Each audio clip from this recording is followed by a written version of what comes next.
Donc le Seigneur nous a mis à cœur aujourd'hui de partager sur un sujet. On en a discuté hier à l'étude biblique. Jésus-Christ, notre ville de refuge. Amen. Amen. Donc Jésus-Christ comme notre ville de refuge. Donc là où nous allons nous réfugier. Et le concept, en fait, nous l'avons pris dans le texte de Josué. Josué, chapitre 20, à partir du verset 1 jusqu'au verset 6. Donc, Josué 1, verset 1 à 6. Si quelqu'un a trouvé, s'il peut le lire pour nous.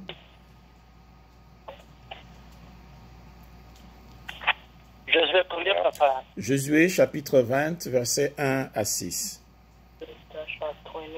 La Bible dit, l'Éternel parla à Josué et dit, parle aux enfants d'Israël et dit, établissez-vous comme je vous l'ai ordonné par Moïse, des villes de refuge, où pourra s'enfuir les meurtriers qui aura tué quelqu'un involontairement, sans intention. Elles vous serviront de refuge contre les vengeurs du sang. Le meurtrier s'enfuira vers l'une de ces villes, s'arrêtera à l'entrée de la porte de la ville et exposera son cas aux anciens de cette ville.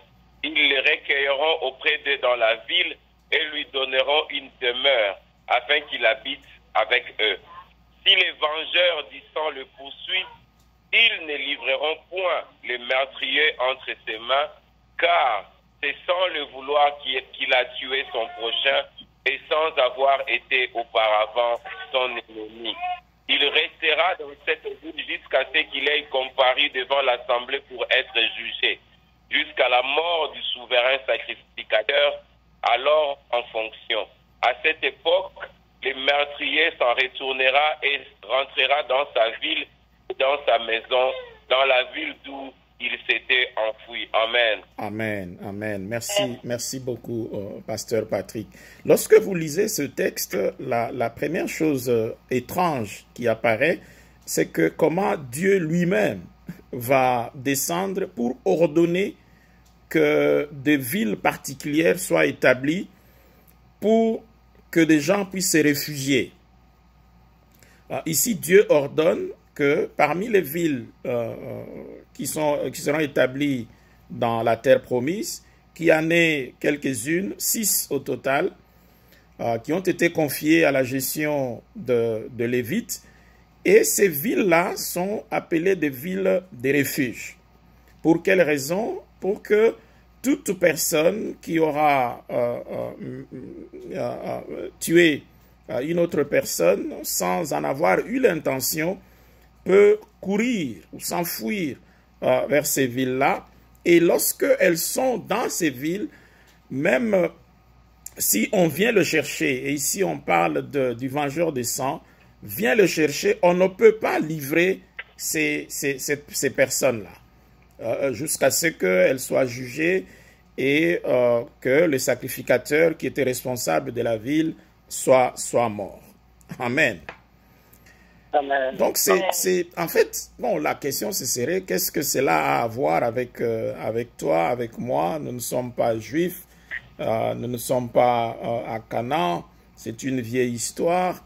Mais en fait, lorsque vous lisez de près, le concept ici, c'est de quelqu'un qui est sous une certaine condamnation puisse trouver refuge auprès d'une personne ou auprès d'un endroit sans que cela ne lui cause de troubles. Et ceci est important parce que sur le plan spirituel, lorsque nous regardons notre propre expérience, l'expérience de la race humaine, ça commence avec le fait que tous nous avons péché. Et donc, parce que nous avons péché, la Bible dit que nous sommes privés de la gloire de Dieu. C'est ce que Paul dit. Et parce que nous avons péché, il y a une condamnation sur nos vies. Il y avait pour certains d'entre nous une condamnation, une ordonnance en fait qui nous condamnait. Et ça, c'est ce que Ésaïe dit dans Ésaïe 53, verset 5. Ésaïe 53, verset 5, la Bible dit « Mais il était blessé pour nos péchés, brisé pour nos iniquités. Le châtiment qui nous donne la paix est tombé sur lui et c'est par ses meurtrissures que nous sommes guéris. » C'est surtout le fait qu'il y avait un châtiment qui nous était réservé, mais qui est tombé sur quelqu'un d'autre. Donc, il y avait une condamnation. Donc, de ce point de vue-là, il y a un parallélisme entre l'histoire de l'établissement de villes de refuge dans Josué et notre propre expérience personnelle.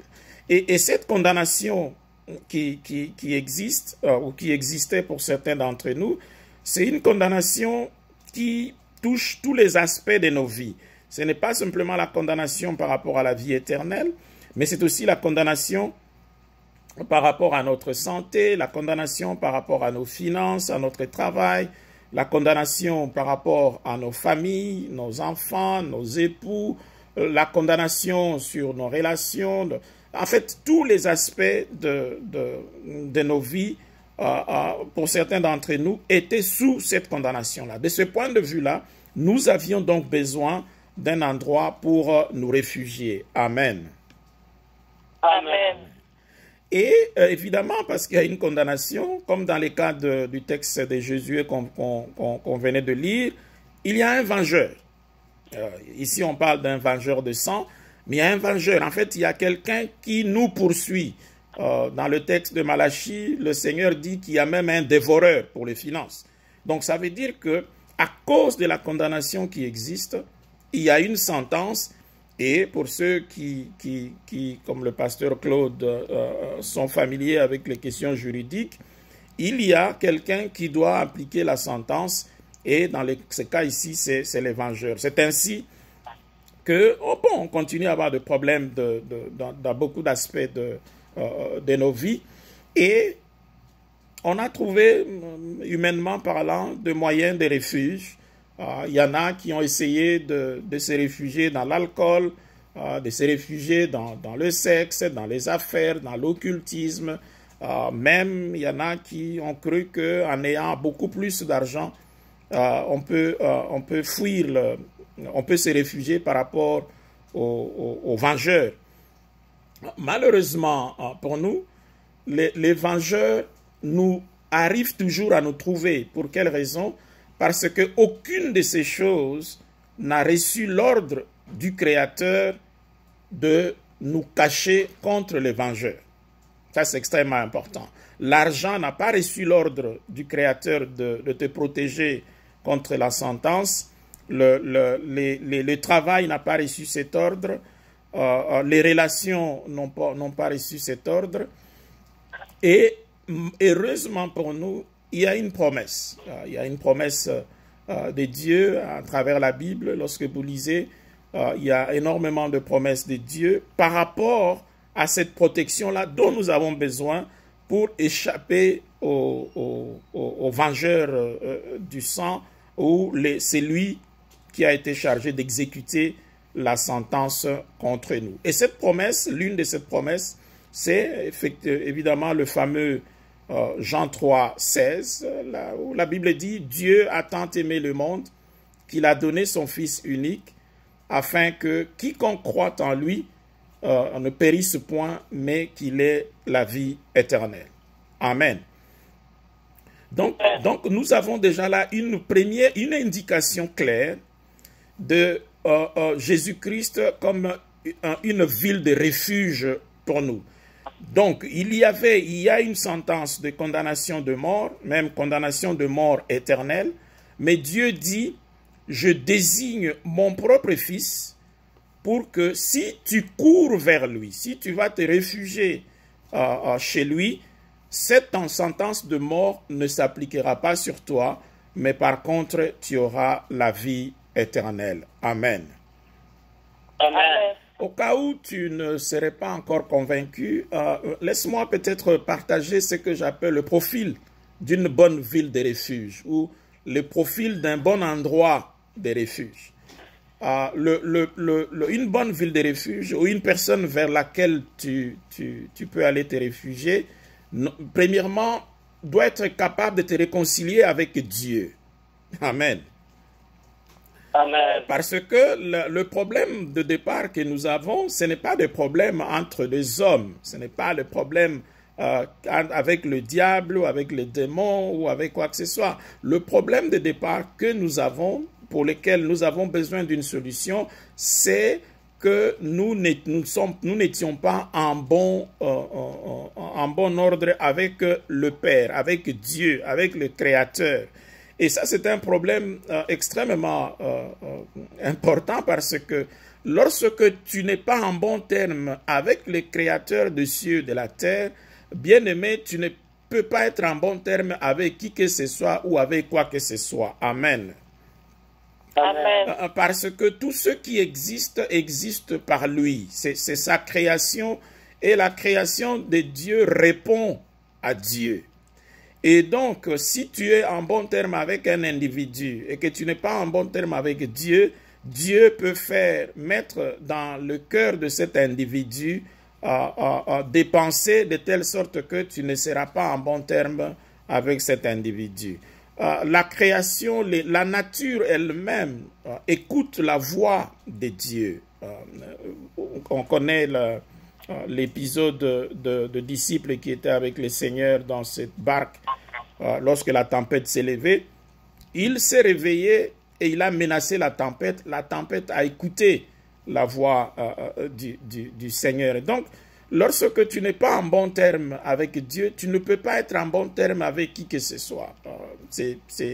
Et si on peut demander au frère Jonas, il peut nous raconter son histoire. Il a cru qu'il pouvait fuir loin de Dieu, mais la nature a dû le ramener auprès de son Créateur. Donc, le premier élément d'une bonne ville de refuge ou d'une personne qui peut nous sécuriser en d'autres termes, c'est que cette personne doit être en mesure de nous réconcilier avec le Père. Et dans Colossiens chapitre 1, verset 21, c'est Paul qui parle, Colossiens chapitre 1, verset 21, la Bible dit « Et vous, qui étiez autrefois étrangers et ennemis par vos pensées et par vos mauvaises œuvres, il vous a maintenant réconciliés par sa mort dans le corps de sa chair. »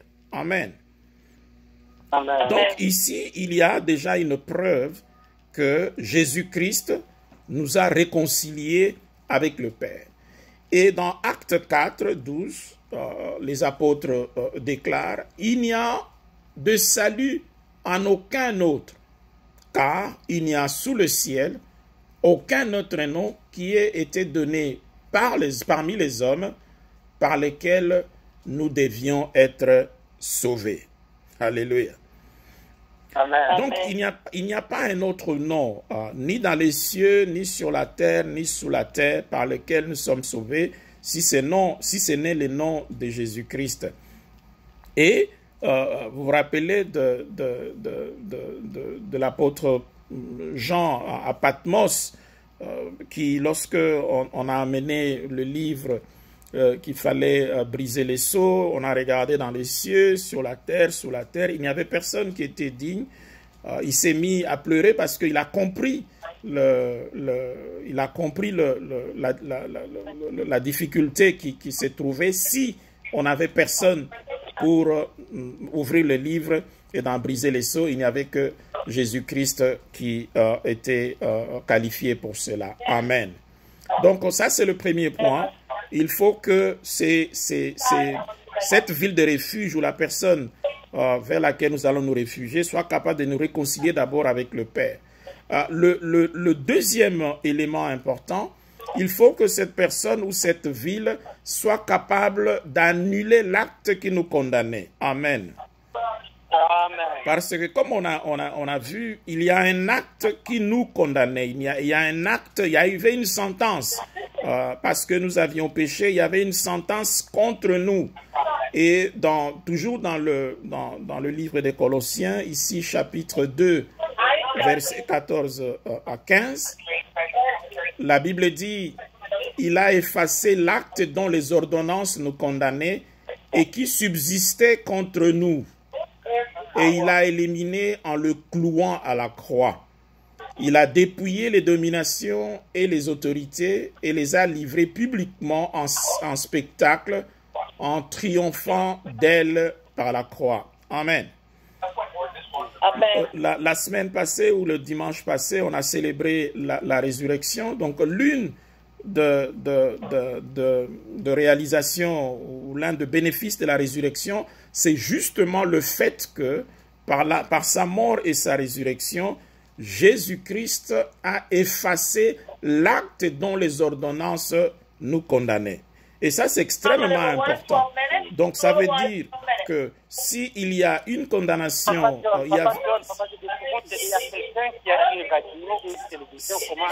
s'il y avait une condamnation sur ta vie, cette condamnation-là a été écrite quelque part. Et par le fait de sa mort et sa résurrection, Jésus-Christ a effacé tout ce qui est écrit. Donc, en fait, on reprend à zéro. Lorsque tu te réfugies auprès de Jésus-Christ, tu reprends à zéro. Et la Bible dit que lorsque nous acceptons le Seigneur, nous devenons une nouvelle créature et tout ce qui est passé est passé. Amen. Amen. Le troisième élément de...